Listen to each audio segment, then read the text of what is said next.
Pero entonces, ¿qué es el garantismo penal? El garantismo penal es un modelo de derecho que está orientado a garantizar derechos subjetivos. Según el derecho que se proteja, podemos encontrar diferentes tipos de garantismo. Está el garantismo patrimonial, el garantismo penal y el garantismo social.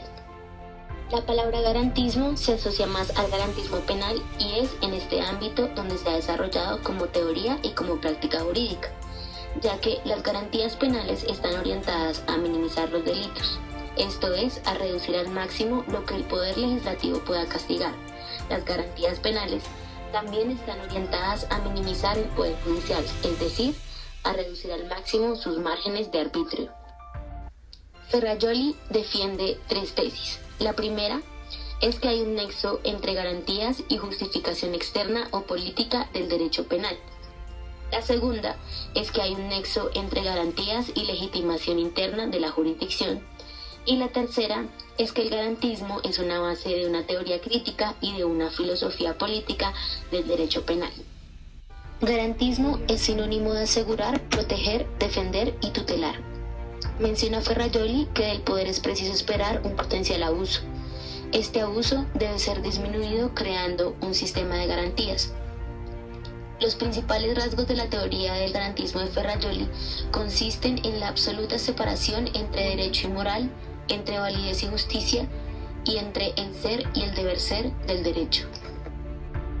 El modelo de derecho de garantismo es una ideología jurídica del Estado de Derecho. El derecho es un sistema de límites y vínculos al poder político.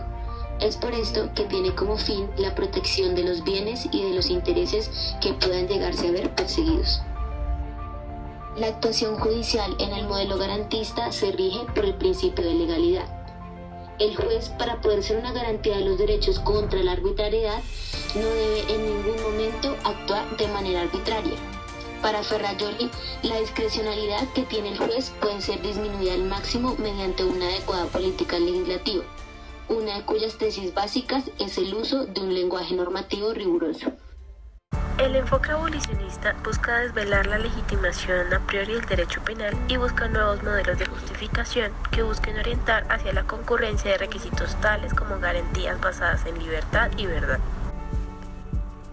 El enfoque evolucionista tiene dos características. Primero, la importancia de la prevención de los delitos en sentido general y segundo, la irrelevancia de los contenidos de los ordenamientos, justificando así cualquier derecho penal. El enfoque garantista busca la importancia de las garantías constitucionales que permiten diferenciar el derecho penal de otras técnicas de control, además que las mismas permiten la justificación del mismo derecho. Este enfoque respalda la finalidad de que el derecho penal busca impedir los arbitrios y los excesivos punitivos. Ferrajoli rechaza la pena como reparación, puesto que la pena, además de conllevar una limitación de derechos consigo misma, no puede conllevar la obligación de resarcir. Para Ferrajoli, la desaparición del derecho penal podría conllevar a la existencia de una anarquía punitiva y las víctimas podrían considerar que la disposición sobre el acusado es una venganza. La pena, además, para Ferrajoli, es necesaria, puesto que existen delitos sin venganza, es decir, situaciones que se configuran como delitos, pero la gente no los reprueba, sea o porque no se consideran víctimas o porque la víctima goza de una poca consideración social, como por ejemplo pueden ser los delitos realizados contra grupos minoritarios o los delitos de cuello blanco. En Colombia se puede diferenciar la existencia de un sistema punitivo legal, entendiéndose como el sistema ordinario y el sistema de emergencia, y un sistema punitivo extralegal generado por grupos privados de justicia o escuadrones paramilitares, que fueron, primero, legitimados como cooperativas de seguridad y segundo, el Estado les dio la posibilidad de usar el derecho penal y procesar abiertamente. Así en Colombia, el abolicionismo del derecho penal extrañó solo su vertiente legal y no la del sistema legal, puesto que solo trasladó la función legitimadora a otros ámbitos.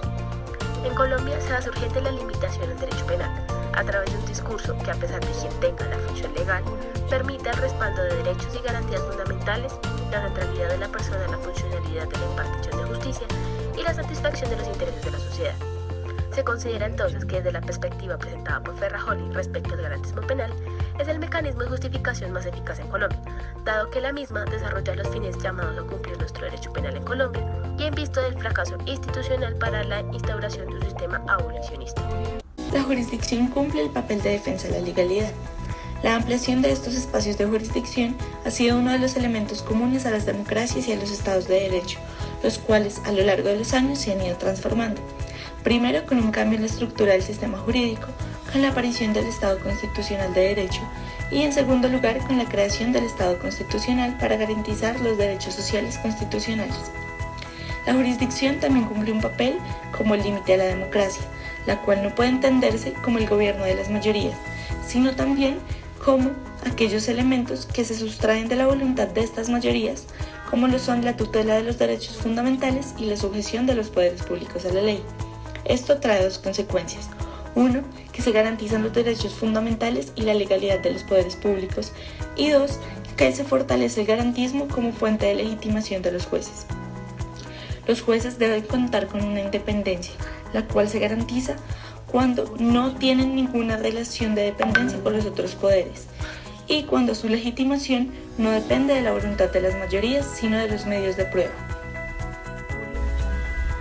Y finalmente, el garantismo penal también se protege por medio de una reserva de código, el cual lleva consigo que todos los delitos, las penas y los procedimientos se contengan únicamente en el Código Penal y en el de procedimiento penal, pues esto tiene una estrecha relación con el principio de legalidad, el cual está dirigido a disminuir al máximo el arbitrio de los jueces y de esta forma garantizar los derechos de todos los ciudadanos. Según Luigi Ferrajoli, la responsabilidad penal puede definirse como el conjunto de condiciones normativamente exigidas para que una persona sea sometida a una pena. La Corte ha entendido este concepto y en sus fallos ha trabajado incansablemente por la defensa de los derechos humanos como límites del poder punitivo del Estado. Sin embargo, este mismo órgano jurisdiccional que aboga por la defensa de los derechos humanos como límites al poder del Estado, en ocasiones ha manifestado posiciones completamente contrarias a sus doctrinas y que ponen en entredicho principios como el de proporcionalidad, la razonabilidad y la libertad. Por ejemplo, con el tema de la dignidad humana y las penas de larga duración, que claramente van en contra de la dimensión humanitaria del derecho. Esto permite concluir que la jurisprudencia constitucional en ocasiones es vacilante, pues las serias incoherencias enseñan que uno es el discurso fundamentador, pero muy otro resulta siendo en multitud de ocasiones su desarrollo concreto. Audio Jungle.